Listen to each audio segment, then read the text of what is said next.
Didik TV KPM.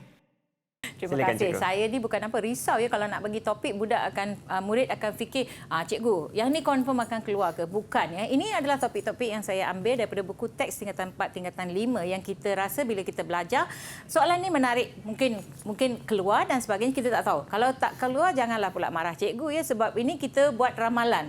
Okey, antara topik-topik yang kita selalu beri penekanan ialah kempen budi bahasa. Kempen budi bahasa ni boleh melibatkan amalan 3S. Sapa, betul tak? Senyum, bila jumpa orang senyum, dia boleh masukkan banyak ya topik-topik yang dia tanya. Macam mana cara kita berjumpa dengan masyarakat? Ni di bawah tajuk norma masyarakat ya. Bila kita jumpa orang, macam tadi kita berjumpa, kita tegur, apa khabar, sihat ke? So itu adalah dalam kempen budi bahasa. Menggunakan bahasa-bahasa yang lembut bila bercakap dengan orang. Saya nampak bila bercakap, dia kata panggil saya cikgu. Okey, saya rasa lembut cara bercakap tu, dah tahu cikgu, kita panggil cikgu. Jangan panggil saya makcik kan. Tak rasa tak sesuai. Seterusnya kita lihat, tadi saya dah sentuh ya pemakanan sihat dia, iaitu isu obesiti saya dah sentuh. Mungkin ada juga penyakit yang berjangkit seperti penyakit kencing manis. Ya, ini tak berjangkit, minta maaf ya, tapi penyakit yang berpunca daripada gaya hidup yang tidak sihat. Okey, seterusnya kita lihat rukun negara. Saya nak murid fokuskan kepada rukun negara kerana dalam 5 prinsip rukun negara ada nilai. Bila ada nilai, dia mungkin tanya cara-cara kita mempraktikkan rukun negara dalam hidup kita. Kemudian kita ada Malaysia Prihatin. Malaysia Prihatin nampak semasa COVID-19 dan juga semasa banjir yang lepas. Bagaimana rakyat Malaysia prihatin dan menyokong rakyat. Okey. Seterusnya kita lihat pula jenayah cyber. Jenayah cyber berkaitan dengan masalah jenayah yang berlaku dalam internet, online dan sebagainya.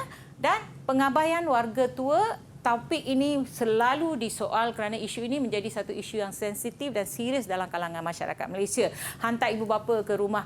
Saya rasa semalam ada satu kes di mana ibu bapa ditinggalkan di perhentian bas. Terus hilang, anak dia hilang. Kita pun rasa takut.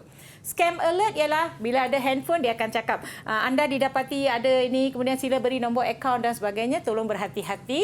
Dan seterusnya penularan berita palsu. Banyak sangat penularan berita palsu. Kadang-kadang seorang watak itu dimatikan beberapa kali. Dah meninggal masih hidup. So ini pun kita kena pastikan ya. Dan seterusnya minta maaf. Kita lihat yang ini, perniagaan dalam talian. Sekarang masa PKP banyak kita buat pembelian dalam talian. Lazada, Shopee dan sebagainya. Jadi apa penipuan dan sebagainya. Penyalahgunaan teknologi maklumat dan komunikasi juga bawah ini juga. Yang isu kemasyarakatan, vandalisme, gangsterisme, kongsi gelap juga boleh ditanya. Hubungan antarabangsa, murid boleh baca ya. Dan norma masyarakat global. Seterusnya, keunikan rakyat Malaysia, confirm saya pasti ada satu soalan. Kerjasama antarabangsa dalam pelbagai bidang, topik yang susah dan isu pelarian dan pendatang asing tanpa izin. Kesimpulan dah sampai, baca soalan dengan baik, fahami kehendak, buat rangka. Jangan jawab saja, buat rangka. Tulis maklumat yang diminta sahaja, jangan tulis yang tidak perlu. Dan peruntukan masa perlu seimbang untuk semua soalan. So, bahagian saya dah habis.